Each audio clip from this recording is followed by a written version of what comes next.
Hello friends, welcome to my YouTube channel online study tube. आज हम भूगोल के कुछ महत्वपूर्ण प्रश्नों का अध्ययन करेंगे। ये प्रश्न परीक्षा की दृष्टि से काफ़ी महत्वपूर्ण है। और दोस्तों, अगर आप हमारे चैनल पर नए हैं तो हमारे चैनल को सब्सक्राइब कीजिए, इस वीडियो को लाइक कीजिए और ज़्यादा से ज़्यादा शेयर कीजिए। तो चलते हैं अपने क्वेश्चन की तरफ। दोस्तों, पहला क्वेश्चन है, निम्नलिखित में से सबसे बड़ा वृत्त है। ऑप्शन है इसके आर्कटिक वृत्त, विषुवत वृत्त, ऑप्शन सी इसका कर्क रेखा, ऑप्शन डी मकर रेखा। दोस्तों, ये अक्षांश रेखाएं हैं जो पृथ्वी के चारों तरफ एक काल्पनिक रेखाएं बनाई जाती हैं ग्लोब में। सो इसमें सबसे बड़ा कौन है, इसको आपको बताना है। तो दोस्तों, इसका राइट आंसर जो है वो विषुवत वृत्त। दोस्तों, विषुवत वृत्त को भूमध्य रेखा के नाम से भी जाना जाता है। ये भूमध्य रेखा के नाम से भी जाना जाता है और इसकी लंबाई जो है 12,755 किलोमीटर है। दोस्तों, इसकी लंबाई 12,755 किलोमीटर है। चलते हैं, इसको और समझने का प्रयास करते हैं। ये दोस्तों ये विश्व का ग्लोब है। इसमें जो ये बीच की रेखा दिख रही है, यहाँ जो बीच की रेखा दिख रही है, इस रेखा को भूमध्य रेखा कहते हैं।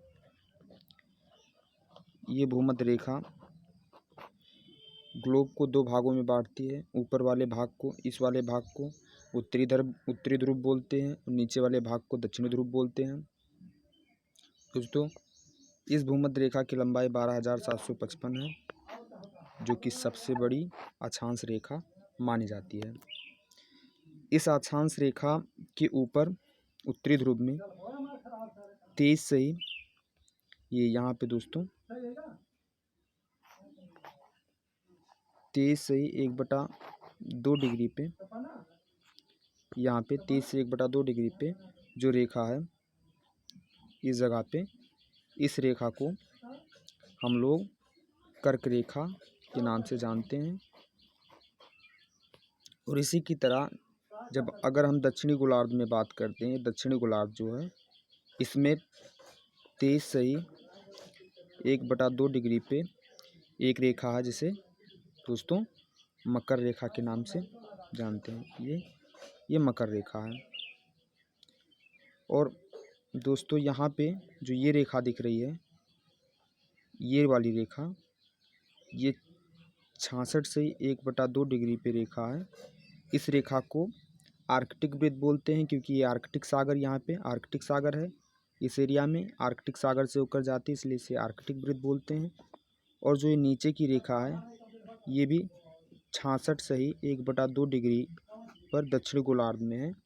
इसे अंटार्कटिक वृत्त बोलते हैं, क्योंकि यहाँ पे अंटार्कटिका महाद्वीप है, उससे होकर ये रेखा गुजरती है, इसलिए अंटार्कटिक वृत्त बोलते हैं। तो ये रेखाएं दोनों समान लंबाई की होती हैं, जो कि छोटी रेखाएं हैं, सबसे छोटी अक्षांश रेखाएं हैं। और ये रेखाएं जो है आपका ट्रॉपिक ऑफ कैंसर कर्क रेखा और ये मकर रेखा जो 23 से ही 1/2 डिग्री पे हैं, ये दोनों रेखाएं आपस में बराबर हैं, इनकी लंबाई समान है। और ये जो बीचों बीच की रेखा, ये सबसे लंबी रेखा है, जिसकी लंबाई 12,755 किलोमीटर है। दोस्तों, एक बात और मैं बताना चाहूँगा, ये पृथ्वी जिस तरह से दिख रही है, ये एक गोलाकार रूप, एक स्फेरिकल रूप में है, गोलाकार। ये पृथ्वी एक्चुअल में ऐसी है नहीं। ये जो लंबाई है, ये लंबाई ज़्यादा है, जो कि 12,755 किलोमीटर है। और ये जो ध्रुवों को मिलाने वाली रेखा है, इस रेखा की लंबाई 4300, करीब में 4300 किलोमीटर कम है। 4300 किलोमीटर करीब में ये भूमध्य रेखा से कम है। चलते हैं दोस्तों आगे। तो सबसे बड़ी जो आपकी रेखा है, वो आपका विषुवत रेखा है।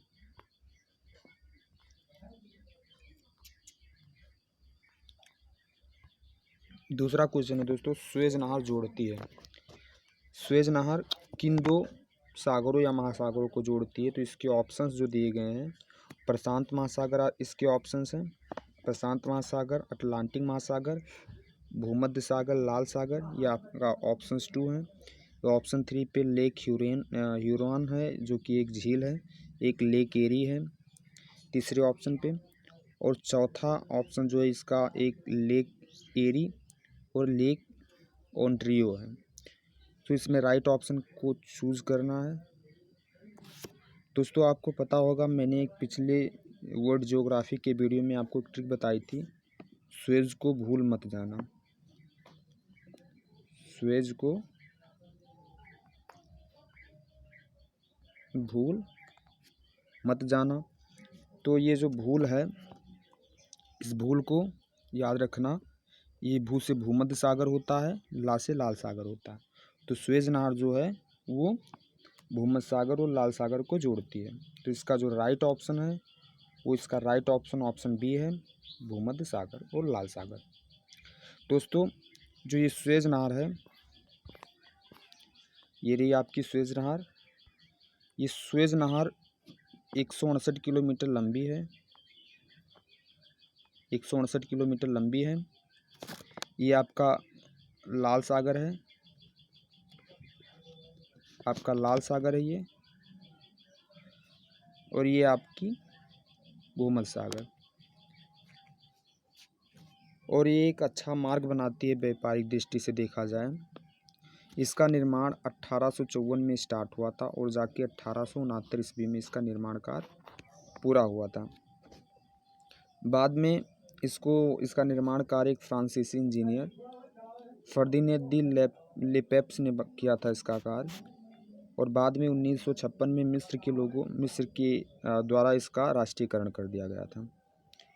तो दोस्तों इसका राइट जो था वो भूमध्य सागर और लाल सागर था। चलते हैं, आपका जो तीसरा क्वेश्चन है कि अंधकार में महाद्वीप किसे कहते हैं दोस्तों। तो अंधकार में महाद्वीप के नाम ये अफ्रीका है, दक्षिण अमेरिका है, ऑस्ट्रेलिया है और एक एशिया है। सो इसका राइट आंसर मैंने बता ही रखा है, अफ्रीका। अफ्रीका इसका राइट आंसर है। अफ्रीका को महाद्वीप के नाम से जाना जाता है दोस्तों। ये दक्षिण अमेरिका जो है, दक्षिण अमेरिका चौथा सबसे बड़ा महाद्वीप है। पहले स्थान पे एशिया, उसके बाद अफ्रीका, उसके बाद उत्तरी अमेरिका, उसके बाद ये चौथा सबसे बड़ा महाद्वीप दक्षिण अमेरिका है। ये ऑस्ट्रेलिया जो है ये सबसे छोटा महाद्वीप है, इसको प्यासी भूमि दोस्तों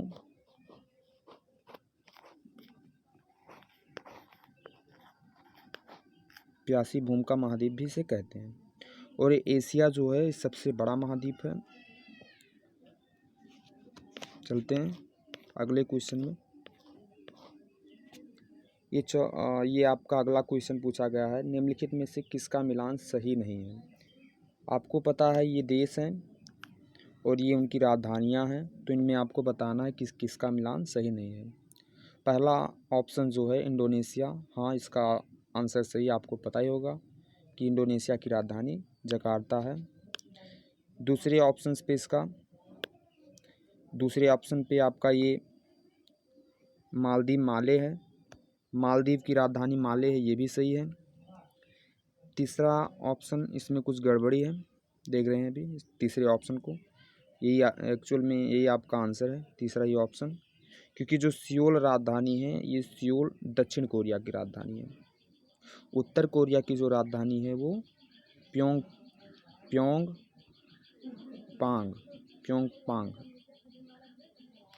ये प्योंगपांग यहाँ की राजधानी है। और ये चौथा ऑप्शन जिम्बाब्वे, हाँ जिम्बाब्वे की राजधानी हरारे है, ये भी आपका राइट आंसर है। तो इसमें मिलान सही नहीं है, तो उत्तर कोरिया की राजधानी प्योंगयांग है। सो यही आपका राइट आंसर है। सियोल जो है वो दक्षिण कोरिया की राजधानी है। दोस्तों 1953 और 54 के बीच में जब कोरियाई युद्ध हुए, जब कोरिया का विभाजन हुआ, तो उस समय इनकी राजधानियाँ बटी। तो आपको पता है दक्षिण कोरिया को सियोल की राजधानी के रूप में मिला और उत्तर कोरिया को प्योंगयांग। तो आगे चलते हैं दोस्तों अगला क्वेश्चन आपका, मैकमोहन रेखा द्वारा अलग किए जाने वाले देश। इसके ऑप्शंस हैं अफगानिस्तान, पाकिस्तान, दूसरा ऑप्शन है इसका बांग्लादेश, भारत, तीसरा ऑप्शन आपका चीन और भारत, चौथा पाकिस्तान और भारत। तो इसका राइट आंसर आपको चूज़ करना है। अब देखते हैं इसको राइट आंसर जो है वो दोस्तों चीन और भारत है। आपको पता होगा कि चीन और भारत के बीच में मैकमोहन रेखा बनाई गई है, मैकमोहन रेखा बनी थी और इसकी जो लंबाई है वो 3,488 किलोमीटर 3,488 किलोमीटर इसकी लंबाई है। दोस्तों ये जो पहला ऑप्शन है आपका अफ़गानिस्तान और पाकिस्तान, इनके बीच में भी एक सीमा रेखा है जिसको डूरंड रेखा के नाम से जाना जाता है, इसको डूरंड रेखा के नाम से जाना जाता है। और ये बांग्लादेश और भारत के बीच में सबसे लंबी भारत की सीमा लगती है बांग्लादेश के साथ में। इसकी लंबाई 4,096 किलोमीटर के आसपास में है।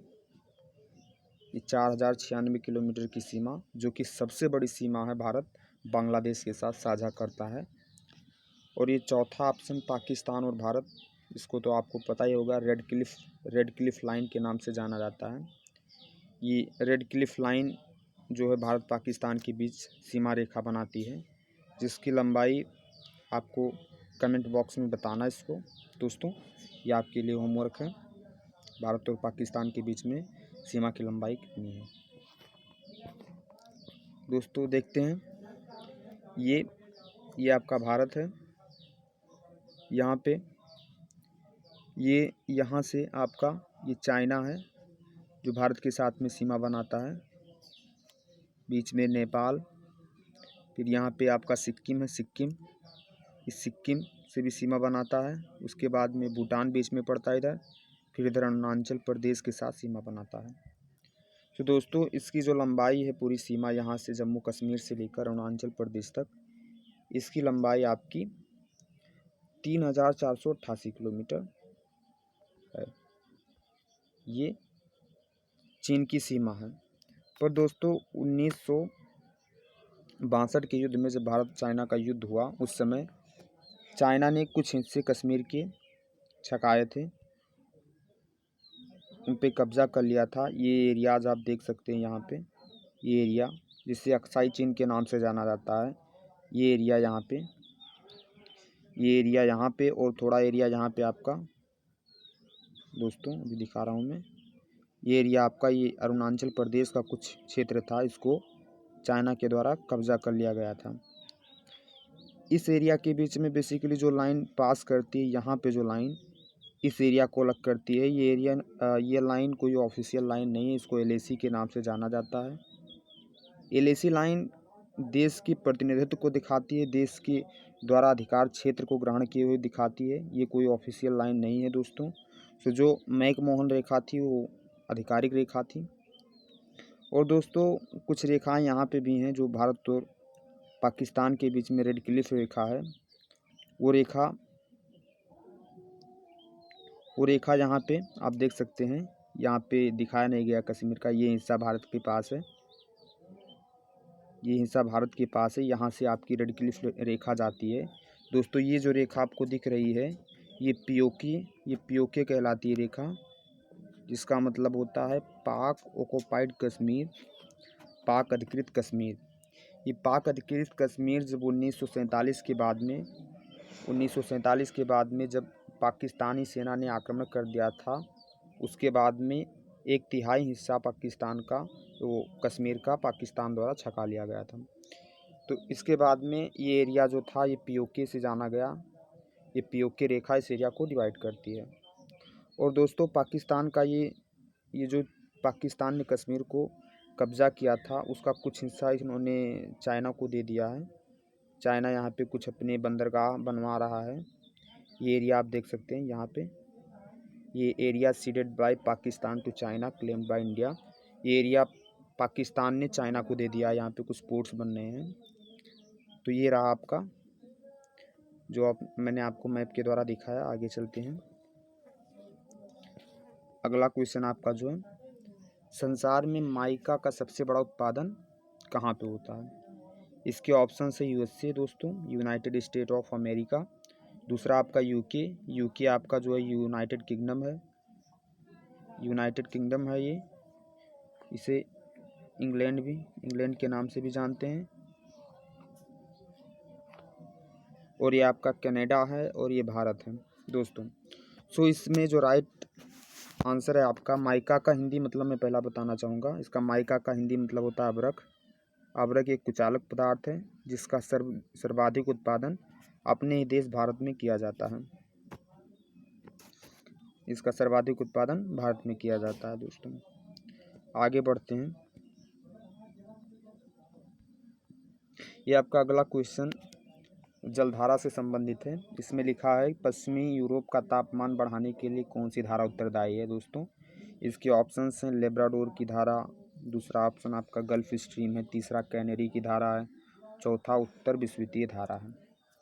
दोस्तों इसका राइट आंसर आपको बताना है। इसका मैंने अपने पिछले वीडियो में इसका जवाब मैंने बताया था कि तापमान बढ़ाने के कारण एक धारा ऐसी है जिसको यूरोप का गर्म कंबल कहा जाता है। उसको आप आई बटन पे क्लिक करके यहाँ पे देख सकते हैं। जो मैंने पिछले वीडियो में बताया था धारा से रिलेटेड काफ़ी सारे क्वेश्चंस मैंने करवाए थे, उसमें आप देख लेंगे तो आपको पता चल जाएगा इसका आंसर। इसका आंसर दोस्तों गल्फ स्ट्रीम है। गल्फ स्ट्रीम को यूरोप का गर्म कंबल कहते हैं क्योंकि ये तापमान को बढ़ा देती है। यूरोप में जो ठंडी मौसम होता है वहाँ मौसम गर्म महसूस होता है। ये अटलांटिक की एक धारा है, गर्म जल धारा है। और दोस्तों अगर हम ऑप्शंस की बात करें तो आपका जो पहला ऑप्शन है लेब्राडोर की धारा, ये एक ठंडी जलधारा है अटलांटिक महासागर में बहने वाली। और ये तीसरे ऑप्शन की बात करें ये भी एक ठंडी जलधारा है, कैनेरी की जलधारा, ये भी एक ठंडी जलधारा है। ये अटलांटिक में ही जाती है, अटलांटिक महासागर की जलधारा है। उत्तर विश्ववितीय जो धारा आप देख रहे हैं चौथे ऑप्शन पे है, ये एक गर्म जलधारा है। ये विषुवत रेखा के जो भूमध्य रेखा है उसके समांतर बहती है। और इसको अभी हम मैप से दिखा रहे हैं आपको। और इसका आंसर आप पहले जान लीजिए, इसका आंसर गल्फ स्ट्रीम है जो तापमान को बढ़ाती है, मौसम को गर्म बनाती है। आगे चलते हैं दोस्तों, इसको हम देखते हैं। ये देखिए दोस्तों, ये आपका अटलांटिक महासागर है, ये एरिया आपका अटलांटिक महासागर है। और ये जो रेखा गई है आपकी ये वाली, ये आपकी भूमध्य रेखा है, विषुवत रेखा, जो पूरे ग्लोब को दो गोलार्धों में विभाजित करती है, उत्तरी गोलार्ध दक्षिणी गोलार्ध। तो दोस्तों जो ये आपकी उत्तर विषुवतीय धारा है, ये उत्तर की तरफ इसके विषुवत रेखा के समांतर चलती है। और इसी के साथ साथ ये दक्षिण विषुवतीय धारा भी है जो इसके दक्षिणी गोलार्ध में भूमध्य रेखा के समांतर चलती है। ये दोनों जलधाराएं गर्म जलधाराएं हैं क्योंकि यहाँ पे जो आपका ये विषुवत रेखा के पास का एरिया होता है ये गर्म होता है, सबसे गर्म एरिया होता है। यहाँ पे जितनी भी धाराएं चलती हैं वो गर्म जलधाराएं होती हैं।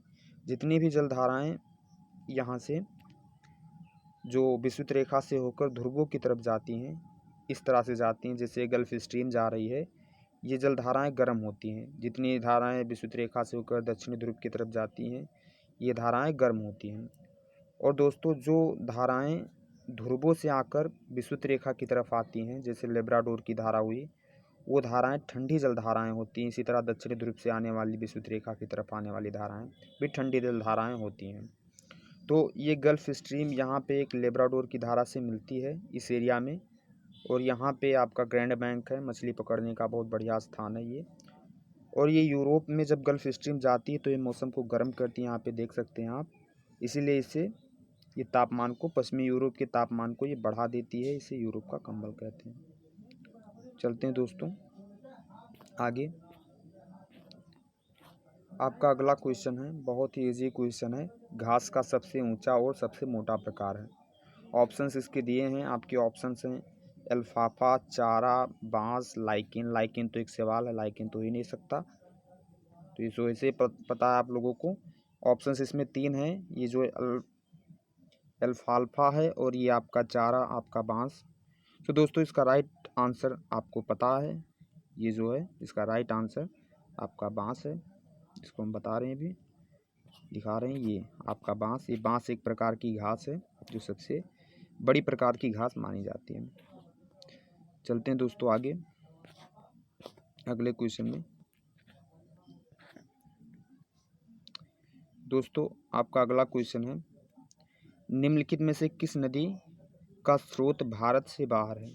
कौन सी ऐसी नदी है दिए गए ऑप्शंस में जो भारत के बाहर से आती है। तो दोस्तों इसके ऑप्शंस दिए हैं, इसके ऑप्शंस ब्रह्मपुत्र हैं, आपके ब्यास है, रावी है, झेलम है, और ये रावी, झेलम, ब्यास है, ये ब्यास है, ब्रह्मपुत्र है पहले ऑप्शन पे।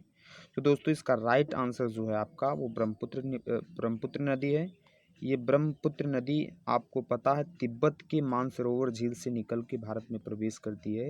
ये तिब्बत बेसिकली जो चाइना में पड़ता है, तो इसलिए कहा जाता है कि ये भारत के बाहर से निकली नदी।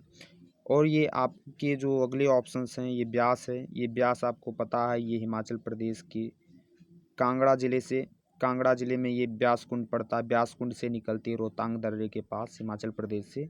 रावी जो है ये रावी भी आपकी है, ये आपका रोहतांग दर्रे हिमाचल प्रदेश के समीप से निकलती है। और ये आपकी जो तीसरी नदी है झेलम, ये आपकी झेलम नदी जो है वो जम्मू कश्मीर, ये कश्मीर क्षेत्र में जो शेषनाग झील पड़ती है, एक शेषनाग झील पड़ती है, उसी शेषनाग झील के समीप से निकलती है। ये सारी नदियाँ जो दी गई हैं तीनों ऑप्शंस में, ये सिंध की सहायक नदियाँ हैं। दोस्तों मैं आप लोगों से क्वेश्चन करना चाहूँगा, आपको बताना है कि सिंध की सबसे बड़ी सहायक नदी कौन सी है। इसका जवाब आप कमेंट बॉक्स में दीजिए। इसका आंसर हम अपने नेक्स्ट वीडियो में बताएंगे, तब तक के लिए आप इसका कमेंट बॉक्स में देना इसका जवाब। तो दोस्तों इसका जो राइट आंसर है आपका वो ब्रह्मपुत्र नदी है। ये बाहर से निकलती है मानसरोवर झील से। बाकी सारी नदियाँ, ये दो नदियाँ आपकी हिमाचल प्रदेश के रोहतांग दर्रे के समीप से, और ये आपकी झेलम रिवर जो है आपकी कश्मीर के शेषनाग झील से निकलती है। ये झेलम जो है आपकी चिनाव से जाके मिल जाती है। झेलम आपकी चिनाव से मिल जाती है। और ये आपकी जो रावी नदी है ये चिनाब से ये भी मिल जाती है आगे जाके। और ये ब्यास नदी आपकी जो है ये आपका कपूरथला पंजाब में एक स्थान पड़ता है, वहाँ पे एक हरिके नामक स्थान है, वहाँ से जाके ये सतलुज नदी से मिल जाती है। जो आपकी ब्यास नदी है वो सतलुज नदी से आगे जाके मिल जाती है, हरिके नामक स्थान जो कपूरथला पंजाब में है। सो दोस्तों आगे चलते हैं। आपका अगला क्वेश्चन है वायुमंडल में सबसे नीचे कौन सी परत है। तो इसमें 4 परतों के नाम दिए गए हैं, आपको पता है 5 परतें होती वायुमंडल में। एक क्षोभ मंडल, एक बहिर्मंडल है, एक आयन मंडल है आपका, एक समताप मंडल। तो इसमें राइट आंसर आपको बताना है दोस्तों। तो इसका राइट आंसर है क्षोभ मंडल। इसका राइट आंसर जो है आपका वो क्षोभ मंडल है। क्षोभ मंडल सबसे नीचे की परत मानी जाती है, जिसकी ऊंचाई जो है वो 18 किलोमीटर तक है। पृथ्वी के सतह से 18 किलोमीटर ऊपर तक क्षोभ मंडल फैला हुआ है। इस मंडल में मौसमी दशाएं होती हैं, बारिश, कुहासा, पाला, कोहरा, ये सारी घटनाएं जो मौसमी होती हैं वो क्षोभ मंडल में होती हैं। दोस्तों आपको आगे चलते हैं, आपको मैं एक ट्रिक बताता हूँ वायुमंडल की परतें याद करने के लिए। आप इस ट्रिक को ध्यान रखिए। बाहर आओ समक्ष, बाहर आओ समक्ष, समक्ष का अर्थ होता है सामने, सामने बाहर आओ। आप किसी को बुला रहे हैं बाहर आओ समक्ष, तो इसका मतलब वो आपको सामने आने के लिए उसको कह रहे हैं। तो इससे आप याद कर सकते हैं बाहर आओ समक्ष से आपका पहले जो बाहर है वो उसका मतलब हुआ बहिर्मंडल। दोस्तों ये आपका लिखा हुआ है, बाहर से बहिर्मंडल हो गया आपका। आज से आयन मंडल हुआ आपका। ओ से जो मध्य मंडल, इसको ओजोन मंडल भी कहते हैं, इसको आप दोस्तों ओजोन मंडल कर सकते हैं मध्य मंडल को। समक्ष सम से आपका समताप मंडल हो जाएगा। छा से आपका क्षोभ मंडल जो सबसे निचली परत है। दोस्तों ये आपकी ट्रिक है, आप इसको ध्यान रखिए। आपको बता दूं 0 से 18 किलोमीटर तक आपका ये फैला हुआ है क्षोभ मंडल। समताप मंडल आपका ये 18 किलोमीटर से लेकर 32 किलोमीटर तक फैला हुआ है। और आपका ये जो आयन मंडल है इसके बाद में आपका ये समताप के बाद मध्य मंडल पड़ता है। मध्य मंडल जिसे ओजोन मंडल के नाम से भी जाना जाता है, ये 32 से आपका 64 किलोमीटर तक फैला हुआ है। दोस्तों ये 32 से आपका 64 किलोमीटर तक फैला हुआ है। और आपका ये आयन मंडल आपका जो है वो 64 किलोमीटर से लेकर आपका 640 किलोमीटर तक फैला हुआ है। और इसके ऊपर जो भी क्षेत्र है वो सब वायुमंडल में आते हैं। तो आप इस ट्रिक को ध्यान रखिए। ये वायुमंडल का आपको संगठन दिया हुआ है कि वायुमंडल में कौन सी गैसें पाई जाती हैं, कितनी मात्रा में पाई जाती हैं, तो आप इसको ध्यान रखिए। आपका ये मेन है नाइट्रोजन, आप इसको ध्यान रखिए 78% होता है। आपका ऑक्सीजन करीब में 21% होता है, आपका आर्गन 0.93 जो होता है, कार्बन डाइऑक्साइड 0.03 होता है। इतने आप 4 याद रखिए, ये 4 आपके लिए इंपॉर्टेंट हैं, 4 को ये आप ध्यान रखिए और ये बहुत कम पूछे जाते हैं, 4 आप ध्यान रखिए। तो दोस्तों ये आज के लिए वीडियो था जिसमें मैंने आपको भूगोल के कुछ क्वेश्चंस बताए, उनके साथ कुछ कॉन्सेप्ट भी डिस्कस किए। आपसे हमने जो क्वेश्चन पूछा उसका जवाब आप कमेंट बॉक्स में दीजिए, हम आपके आंसर चेक करेंगे। तब तक के लिए ये वही सेम क्वेश्चन था, इसका आंसर आपको पता था, ब्रह्मपुत्र रिवर। और आप हमारे चैनल को लाइक कीजिए, कमेंट कीजिए, शेयर इसको ज़्यादा से ज़्यादा कीजिए और साथ साथ आप इसको सब्सक्राइब कीजिए। तो आज के लिए इतना ही, मिलते हैं अगली वीडियो के साथ, तब तक के लिए गुड बाय।